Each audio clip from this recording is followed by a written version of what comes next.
Shalom, selamat pagi, selamat hari Minggu, Bapak, Ibu, Saudara-saudara yang sama-sama dikasihi dan diberkati oleh Tuhan.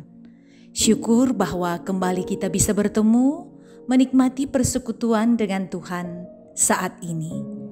Pertolongan kita adalah dalam nama Tuhan, Pencipta langit dan bumi. Kasih karunia dan damai sejahtera Allah menyertai kamu sekalian. Amin.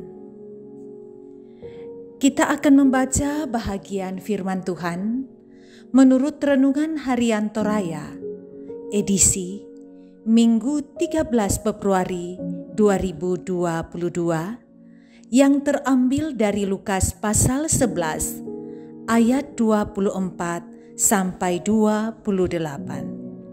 Sebelumnya mari kita satu di dalam doa. Kita berdoa. Kami butuh petunjuk-Mu Tuhan, supaya kami berjalan pada kebenaran-Mu. Terima kasih, Engkau akan memperdengarkan firman-Mu, menjadi petunjuk bagi kami untuk sungguh berjalan menurut mau dan kehendak Tuhan. Bersabdalah Tuhan, umat-Mu telah sedia mendengarkan firman-Mu. Dalam Kristus Yesus kami berdoa. Amin. Lukas pasal 11 ayat 24 sampai 28. Kembalinya roh jahat. Apabila roh jahat keluar dari manusia, ia pun mengembara ke tempat-tempat yang tandus mencari perhentian. Dan karena ia tidak mendapatnya, ia berkata, "Aku akan kembali ke rumah yang telah kutinggalkan itu." Maka pergilah ia dan mendapati rumah itu bersih, tersapu dan rapi teratur. Lalu ia keluar mengajak 7 roh lain yang lebih jahat daripadanya, dan mereka masuk dan berdiam di situ. Maka akhirnya keadaan orang itu lebih buruk daripada keadaan semula. Ketika Yesus masih berbicara, berserulah seorang perempuan dari antara orang banyak dan berkata, "Berbahagialah ibu yang telah mengandung engkau dan susu yang telah menyusui engkau." Tetapi ia berkata, "Yang berbahagia ialah mereka yang mendengarkan firman Allah dan memeliharanya." Firman Tuhan. Amin. Tema renungan kita ialah berbahagia karena mendengar firman. Saudara, ada banyak alasan orang berbahagia dalam kehidupannya. Ada yang berbahagia karena mendapatkan pekerjaan, naik jabatan, hasil panen melimpah, naik kelas, mobil baru, rumah baru, sembuh dari sakit dan sebagainya. Ada juga orang yang berbahagia karena memiliki hubungan kekeluargaan dengan sosok yang dipuja dan diidolakan banyak orang, seperti keluarga artis, pemerintah, pemain sepak bola, dan lain-lain. Tetapi bagaimana pandangan Tuhan tentang kebahagiaan itu? Tuhan Yesus sendiri mengajarkan kebahagiaan yang bukan tergantung pada hubungan kekeluargaan dan kekerabatan. Siapapun yang dekat dengan Tuhan dan mendengar firman-Nya akan disebut bahagia.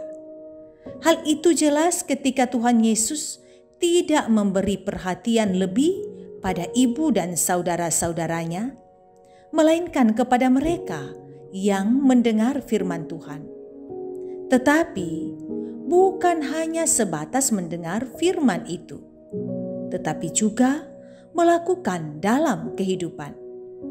Hal itu digambarkan Tuhan Yesus melalui sebuah perumpamaan rumah yang bersih tersapu.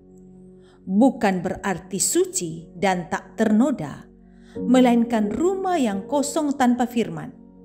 Atau dengan kata lain, hati yang kosong akan firman Tuhan, sehingga iblis suka dekat dan senang berada di dalamnya. Jika mereka mendengar firman dan menyimpan dalam hati serta melakukan dalam kehidupan, maka mereka akan disebut orang yang berbahagia. Demikian pula kita, jika kita ingin disebut orang yang berbahagia, maka sepatutnya kita mendengar dan mengisi hati kita dengan firman Tuhan. Bukan hanya mendengar, melainkan melakukan dalam kehidupan sehari-hari, sehingga kita semua disebut orang yang berbahagia. Amin. Mari kita satu di dalam doa.